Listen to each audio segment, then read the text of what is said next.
दोस्तों, आज की इस वीडियो में हम लोग वर्ल्ड मैप को समझने की कोशिश करेंगे, यानी कि आज हम विश्व के नक्शे की कुछ जरूरी चीजों को जानेंगे, जिसमें महाद्वीप होंगे, महासागर होंगे, अन्य सागर होंगे और साथ तीन महत्वपूर्ण चीज होगी जिनको आप कहते हो अक्षांश यानी कि लैटिट्यूड, देशांतर यानी कि लॉन्गिट्यूड और गोलार्ध यानी कि हेमिस्फीयर के बारे में।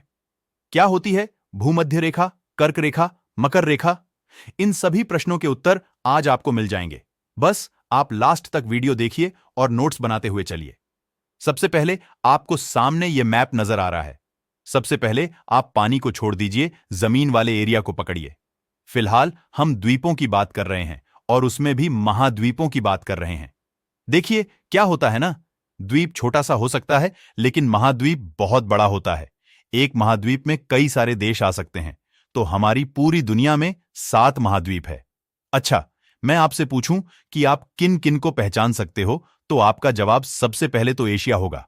अब हमारे घर से शुरुआत करेंगे तो एशिया आपको नजर आ जाएगा। सबसे अलग हमें पता है कि ऑस्ट्रेलिया होता है, तो आप ऑस्ट्रेलिया को भी पहचान लोगे। इसके अलावा यह जो हिस्सा है आपको नजर आ रहा है, यह है अफ्रीका। और यह वाला जो हिस्सा है मिला हुआ नजर आ रहा है एशिया के साथ, यह है यूरोप। इधर ऊपर की तरफ आओगे तो यह है नॉर्थ अमेरिका और नीचे चलोगे तो नीचे आपका साउथ अमेरिका। और आखिर में सबसे नीचे अगर आप देखोगे तो आपको अंटार्कटिका भी नजर आ जाएगा। तो कुल मिलाकर 7 महाद्वीप आपके हो जाते हैं: Asia, Europe, Africa, Australia, north America, south America और अंटार्कटिका। अब देखो क्षेत्रफल के हिसाब से कौन सबसे बड़ा है और कौन सबसे छोटा, यह बात हमें जाननी है। तो साफ साफ नजर आ रहा है कि सबसे बड़ा तो एशिया है, उसके बाद आपका अफ्रीका है, उसके बाद नॉर्थ अमेरिका है, उसके पास साउथ अमेरिका है, इसके बाद आपका अंटार्कटिका है, उसके बाद 2 बचते हैं, एक यूरोप है, एक ऑस्ट्रेलिया है। कौन बड़ा होगा? यूरोप ही होगा वह सबसे, इसलिए क्योंकि यूरोप के अंदर बहुत सारे देश है और लास्ट में आपका ऑस्ट्रेलिया पड़ता है। तो क्षेत्रफल के हिसाब से सीधे सीधे पहचाना जा सकता है कि कौन सबसे बड़ा है और कौन सबसे छोटा है। पूछ लिया जाता है बहुत बार कि पॉपुलेशन के हिसाब से कौन सा महाद्वीप सबसे बड़ा है, कौन सा सबसे छोटा है। तो भारत और चीन जिसके अंदर है उसी की जो पॉपुलेशन है वह सबसे ज्यादा होगी। तो एशिया नंबर 1 पर आता है, दूसरे में अफ्रीका आएगा क्योंकि अफ्रीका में भी जनसंख्या बहुत है, बहुत सारे देश हैं वहां पर। यूरोप आएगा इसके बाद क्योंकि यूरोप में भी बहुत सी कंट्री है। इसके बाद नॉर्थ अमेरिका, फिर साउथ अमेरिका, उसके बाद ऑस्ट्रेलिया और सबसे लास्ट में अंटार्कटिका। ऑब्वियस सी बात है, वहां पर बहुत बर्फ है, इसलिए बहुत कम लोग रहते हैं। तो जनसंख्या के हिसाब से सबसे बड़ा एशिया हो जाता है, सबसे छोटा अंटार्कटिका हो जाता है। अब देखो यह तो महाद्वीप की बात हो जाती है, लेकिन इन्हीं से जुड़े 2-3 नाम और है आपको सुनने को मिलते हैं। पहला है ग्रीनलैंड। ये जो एरिया आपको नजर आ रहा है यह अलग से एरिया बचता है, तो ये ग्रीनलैंड का एरिया है। यह नॉर्थ अमेरिका के अंदर ही है, लेकिन हम लोग इसको ग्रीनलैंड कहते हैं क्योंकि यह जगह ही ग्रीनलैंड है। इसके बाद आता है यूरेशिया। यूरेशिया 2 शब्दों से मिलकर बना है, एक यूरोप और एक एशिया। ये जो बीच में आपको लाइन दिख रही है इसको आप कहते हो यूराल माउंटेन्स, यानी कि यूराल के जो पहाड़ है वह यूरोप को और एशिया को अलग अलग करते हैं। क्योंकि यूरोप और एशिया के बीच में कोई बहुत बड़ा समुद्र तो है नहीं, तो इसलिए यह आपस में मिलकर यूरेशिया बनाते हैं। तीसरा शब्द आता है ओशिनिया ऑस्ट्रेलिया। तो आप जानते हैं ऑस्ट्रेलिया एक महाद्वीप है, लेकिन ऑस्ट्रेलिया के आसपास भी बहुत सारे द्वीप हैं। आप लोग देख सकते हो, जब आप इस पूरे को मिलाओगे तब बनेगा आपका ओशिनिया, क्योंकि यह थोड़ा सा अलग भी है दुनिया से, थोड़ा सा अलग दिखता भी है। तो इस पूरी जगह को ओशिनिया कहा जाता है।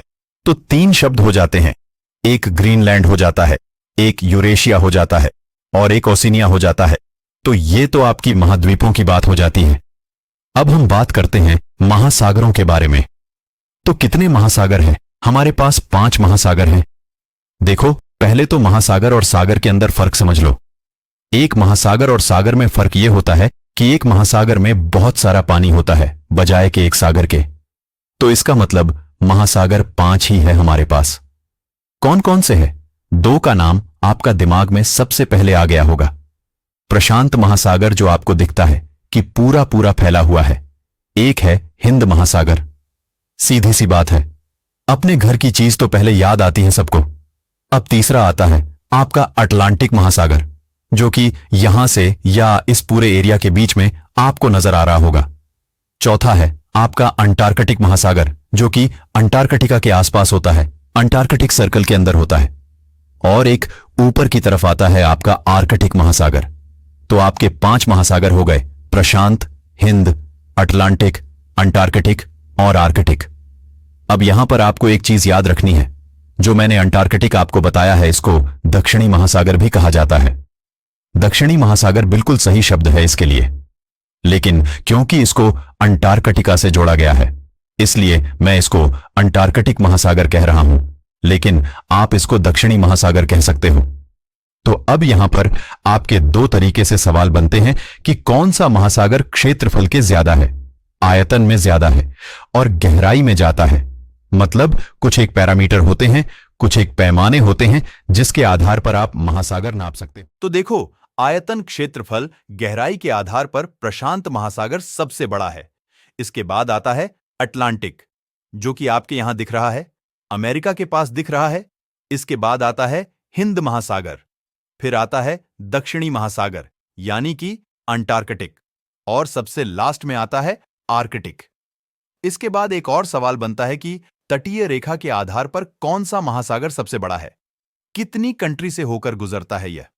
इस क्रम में प्रशांत महासागर सबसे बड़ा है क्योंकि इसकी तटीय रेखा सबसे बड़ी है। उसके बाद अटलांटिक आता है क्योंकि अटलांटिक बहुत सारे तटों से होकर गुजरता है। यहां पर 2-2 अमेरिका आ जाते हैं, आपको पता है। इसके बाद आता है हिंद महासागर। इसके बाद आता है आर्कटिक यानी कि ऊपर वाला आता है, क्योंकि यहां पर बहुत सारे देश है तो बहुत सारे देशों के लिए इसकी तटीय रेखा काफी बड़ी हो जाती है। और लास्ट में आता है आपका दक्षिणी महासागर यानी कि अंटार्कटिक महासागर, क्योंकि वहां पर देश कम है तो इस वजह से उसकी तटीय रेखा छोटी हो जाती है। तो ये हो जाते हैं आपके महासागर। अब आप पूछेंगे कि सागर कौन से है, तो देखो, महासागर और सागर कोई अलग तो है नहीं, लेकिन जब आप देशों के पास जाते हो तो देशों के पास जाते ही उन देशों के अपने सागर बन जाते हैं। जैसे कि हिंद महासागर तो आपको पता है, वह तो एक महासागर है, लेकिन जब आप बंगाल के पास जाओगे तो आपको मिलेगी बे ऑफ बंगाल यानी कि बंगाल की खाड़ी। तो वह एक सागर है क्योंकि भारत की अधिकतर नदियां जो होती हैं बंगाल की खाड़ी में जाकर ही गिरती है। इसके बाद जैसे अरेबियन सी आ जाता है, जैसे कि आपका मिडल ईस्ट यहां पर होता है, जहां पर अरब कंट्रीज होती है, तो उसके पास के सागर को अरेबियन सागर कहते हैं। नीचे आओगे तो गल्फ ऑफ एडन कहलाता है। इधर की तरफ साउथ चाइना का सागर है, ऊपर थोड़ा ईस्ट चाइना का सागर है। इसके अलावा जापान आपको नजर आ रहा होगा, तो जापान के पास वाले सागर को सी ऑफ जापान कहते हैं। ऊपर आप चलोगे तो ग्रीनलैंड के पास भी एक सागर मिलेगा। मध्य अमेरिका के पास आपको मिलेगा कैरिबियन सी। तो इस तरह से देशों के पास जब आप जाते हैं वह तो वहां पर आपको सागर बटे हुए मिलते हैं कि किसी के नाम से सागर है। जब हम देशों की बात करेंगे तो मैं आपको सागरों के बारे में और अच्छी तरह से बताऊंगा। तो मुझे उम्मीद है कि आपको महाद्वीप समझ में आ गए होंगे, महासागर समझ में आ गए होंगे। अब हम बात करते हैं 3 इंपॉर्टेंट चीजों के बारे में जिसे सवाल बनता है। सबसे पहले आता है लेटीट्यूड यानी कि अक्षांश। तो देखो, ध्यान से समझना कि इस मैप में पूरी की पूरी पृथ्वी दिखाई जा रही है। इस पृथ्वी के बीच से कहीं पर यहां पर 0 डिग्री से एक लाइन जाती है, जो कि काल्पनिक लाइन होती है, रियल लाइन नहीं होती है। यह काल्पनिक लाइन आगे जाकर इसी बिंदु पर जाकर मिलती है, क्योंकि धरती गोल है। जब आप पूरे इस नक्शे को गोल कर दोगे तो यह आपस में मिल जाएगी। यह लाइन धरती को 2 बराबर हिस्सों में बांटती है। ऊपर की तरफ होता है उत्तरी गोलार्ध यानी कि नॉर्दर्न हेमिस्फीयर, और नीचे की तरफ होता है दक्षिणी गोलार्ध यानी कि सदर्न हेमिस्फीयर। और इस रेखा को आप लोग कहते हो इक्वेटर यानी आपकी भूमध्य रेखा, और यही से शुरू होते हैं अक्षांश यानी कि लेटीट्यूड। भूमध्य रेखा एक लेटीट्यूड की लाइन है। इसके समानांतर जब आप ऊपर चलेंगे 10 डिग्री, 20 डिग्री, 30 डिग्री, 40 डिग्री, तो यह लाइन खिंचती चली जाएगी। बिल्कुल समानांतर लाइन होती है। तो यह जो लास्ट लेटीट्यूड है यह आपका उत्तर की तरफ जा रहा है। यह सब लेटीट्यूड की लाइन है। जब आप नीचे की तरफ यानी कि दक्षिणी गोलार्ध में ऐसी लाइनिंग खींचोगे साउथ की तरफ, तो यह दक्षिणी गोलार्ध का लेटीट्यूड या फिर अक्षांश कहलाएंगे।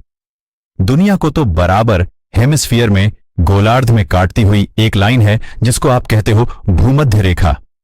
बहुत जरूरी रेखा है, पूछा जाता है। और इस भूमध्य रेखा के समांतर जब ऊपर तक मतलब पोल्स तक जहां पर आपके ध्रुव होते हैं वहां तक आप लाइन खींचते जाओगे तो वह सारे अक्षांश होंगे, लेटीट्यूड होंगे। अब यहां पर ध्यान देने वाली बात यह है कि दो लेटीट्यूड बहुत इंपॉर्टेंट होते हैं। एक होता है 23.5 डिग्री उत्तर की तरफ और एक होता है 23.5 डिग्री दक्षिण की तरफ। 23.5 डिग्री उत्तर की तरफ आपका आता है कर्क रेखा यानी कि ट्रैपिक ऑफ कैंसर, और 23.5 डिग्री साउथ की तरफ आपका आता है मकर रेखा यानी कि ट्रैफिक ऑफ कैप्रिकॉर्न। अब आप पूछ सकते हो कि इसमें ऐसी क्या खास बात है, तो देखो हम थोड़ा सा जाते हैं और धरती से बाहर। धरती एक टिल्ट पर यानी कि झुकाव पर झुकी हुई है। 23.5 डिग्री के झुकाव पर धरती झुकी हुई है सूरज के साथ। तो क्या होता है कि दिसंबर के टाइम पर ट्रैपिक ऑफ कैप्रिकॉर्न जो होती है वह सूर्य के सामने होती है। आप लोग देख सकते हो बिल्कुल सामने है। वहीं 6 महीने के बाद क्या होता है कि मतलब जून के टाइम पर हो क्या होता है कि जो कर्क रेखा होती है वह बिल्कुल सूर्य के सामने होती है। अब यहां पर आप देख सकते हो कि दिसंबर के टाइम पर जो नॉर्दर्न पार्ट होता है वह सन से थोड़ा सा दूर हो जाता है और सदर्न पार्ट सन के थोड़ा सा पास चला जाता है। मतलब नॉर्दर्न पार्ट के अंदर उत्तरी गोलार्ध के अंदर इस समय सर्दी पड़ रही होती है और दक्षिणी गोलार्ध में इस वक्त गर्मी पड़ रही होती है।